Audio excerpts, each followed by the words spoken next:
جیسا کہ آپ حضرات نے دیکھا ہے اور سنا ہے، چند دنوں سے سوشل میڈیا پر ایک طوفانی بدتمیزی شروع ہوئی، اور اس کی بنیادی وجہ یہ ہے کہ چند دن پہلے سابق اسپیکر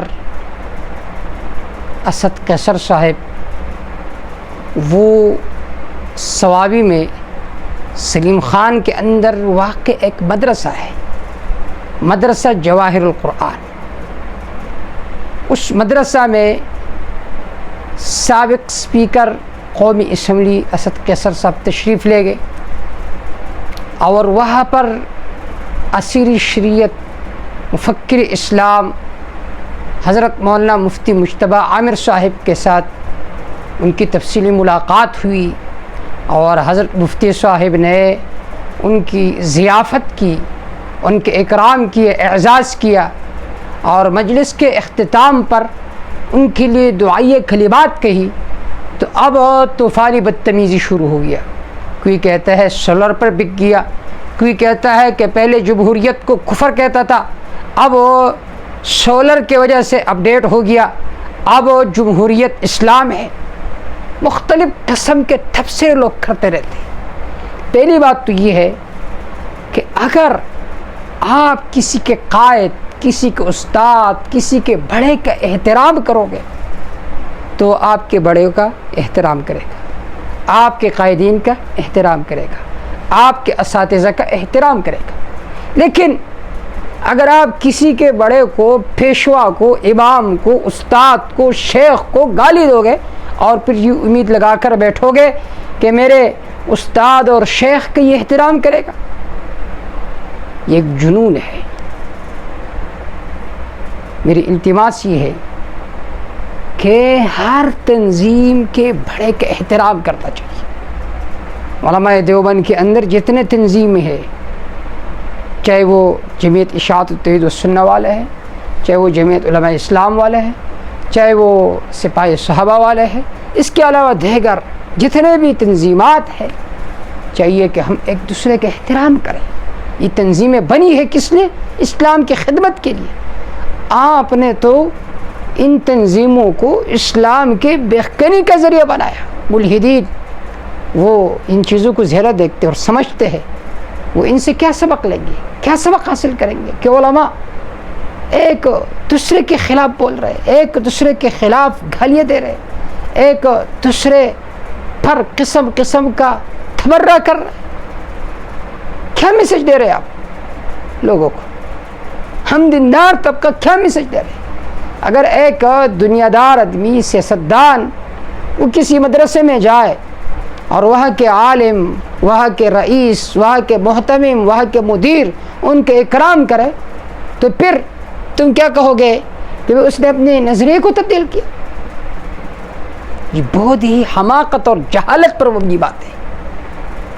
ساتھیوں سے التماس و گزارش ہے کہ اس طرح باتوں سے گریز کریں۔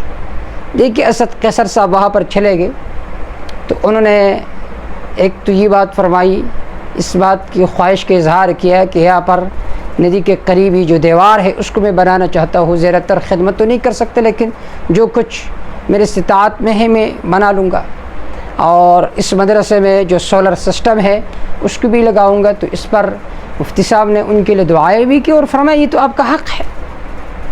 تو اب لوگ کہتے ہیں کہ وہ سولر پر بھی کی، یہ بھی کوئی بات ہے کیا؟ کسی کا اکرام کرنا، کسی کی ضیافت کرنا، کسی کے لیے دعائیں کرنا، یہ ان کی تائید ہوتی ہے۔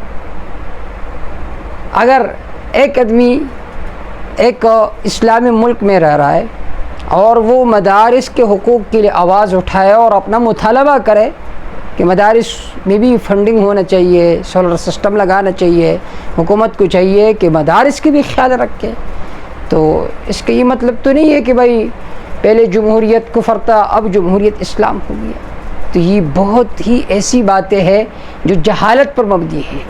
علماء کرام کو یہ باتیں زیب نہیں دیتی کہ وہ اسی طرح کے تبصرے کرتے رہے۔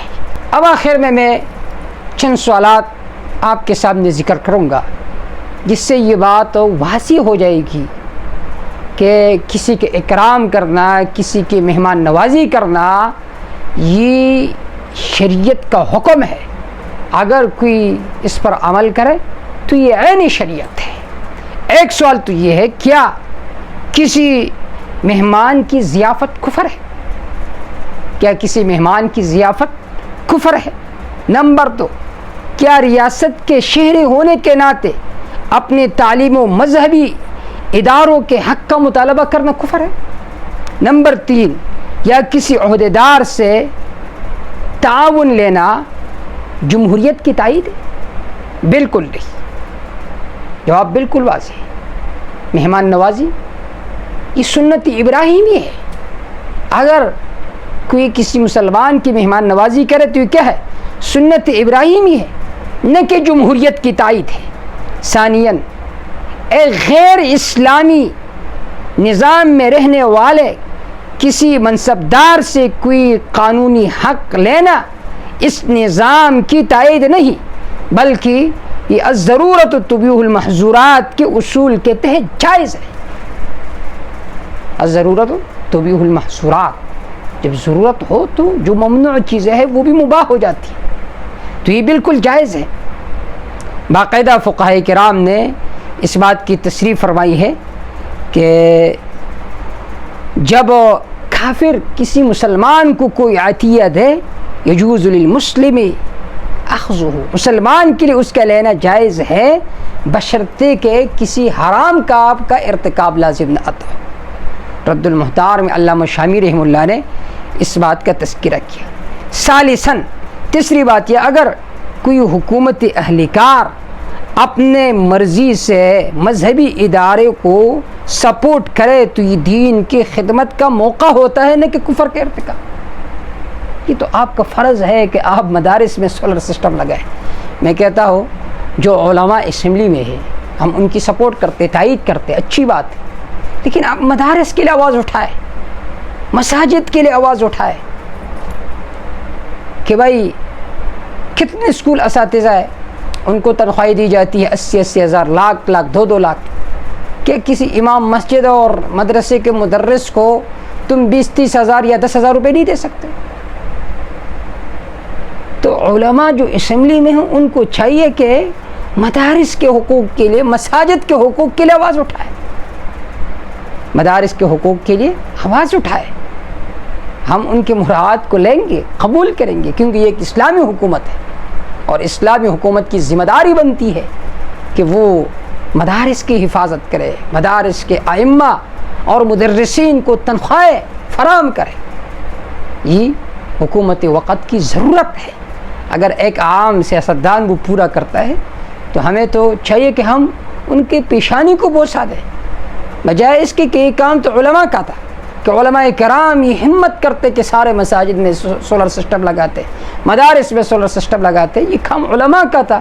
اب اگر ایک عام آدمی، ایک عام سیاستدان یہ کام کرتا ہے تو ہمیں تو اس کے اکرام کرنا چاہیے، ہمیں تو ان کے لیے دعائیں کرنی چاہیے، بجائے اس کے کہ ہم سوشل میڈیا پر قسم قسم کے تبصرے کر رہے ہیں. تو یہ چیزیں علم سے دوری اور علم سے جہالت کی نشانی ہے کہ آپ کے علم کے ساتھ کوئی تعلق ہی نہیں ہے. بالکل آپ اصول افتاء سے بالکل واقف ہی نہیں ہے. فتویٰ دینے کے لیے علم ضروری ہے کہ آپ کو قرآن کا علم ہو، حدیث کا علم ہو، فقہ، اصول فقہ اور اجماع کا مکمل ادراک ضروری ہوتا ہے. کسی نے ایک کام کیا بس آپ نے فتویٰ بازی اس پر شروع کی. فتویٰ کس کو کہتا ہے؟ فتویٰ ایک شرعی جواب ہوتا ہے، ایک شرعی جواب ہوتا ہے. یہ نہیں ہوتا کہ آپ نے کسی پر بھی فتویٰ ٹوس دیا، کسی نے کسی کی تائید کی اور آپ نے اس پر فتویٰ ٹوس دیا. نہیں، فتویٰ ایک شرعی جواب ہوتا ہے. بہت خیال سے، احتیاط سے فتویٰ دینا چاہیے. نمبر 2، محض ضیافت سے، محض ملاقات سے کفر ثابت نہیں ہوتا. کیسے مفتی بن گئے آپ؟ کسی نے کسی کی ضیافت کی، کہ آپ صلی اللہ علیہ وسلم نے کافروں کی ضیافت نہیں کی، مسجد میں نہیں ٹھہرایا، کفار کے ہرے وصول نہیں کیے، وصول کیے، مسجد میں بھی ٹھہرایا، مہمان نوازی بھی کی، کہ اس سے کفر لازم آتا ہے؟ کہ کسی نے کسی کی ضیافت کی، کسی کی ملاقات کی، آپ نے اس پر فتویٰ صادر کیا کہ پہلے ہی جمہوریت کو حرام سمجھتے تھے، اب یہ حلال ہو گیا. یہ کون سا طرز و فکر ہے؟ کیا صرف بدگمانی پر فتویٰ دینا جائز ہے کہ نہیں ابھی تو سولر سسٹم لگ گیا، پہلا جمہوریت حرام تھا اب حلال ہو گیا، سولر سسٹم پر پک کیا؟ یہ بدگمانی نہیں. شریعت نے، اسلام نے، قرآن نے بدگمانی سے منع نہیں فرمایا. کیا آپ نے خود اصول افتاء، قواعد شرعیہ، قرآن و سنت کا مطالعہ کیا؟ کس طرح فتوے لگاتے ہو؟ الخلاصہ اور حاصل یہ ہے کہ علماء سے بدگمان نہیں ہونا چاہیے، علماء کی تائید کرنی چاہیے. اگر کوئی دنیا دار آپ کے مدرسے میں آئے، آپ کے مسجد میں آئے، مسلمان ہے تو اس کے اکرام کرنا چاہیے، اس کے لیے دعائیں کرنا چاہیے. اس کا یہ مطلب نہیں ہوتا کہ آپ نے اپنے نظریے کو تبدیل کیا.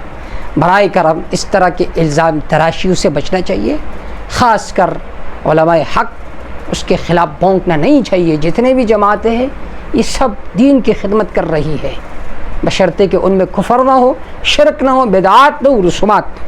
لہٰذا علماء حق کی تائید کرنی چاہیے، نہ کہ ان کے خلاف. اللہ تعالیٰ اعتدال پر گامزن ہونے کی توفیق عطا فرمائے. اقول قولی ھذا استغفر اللہ لی ولکم ولسائر المسلمین.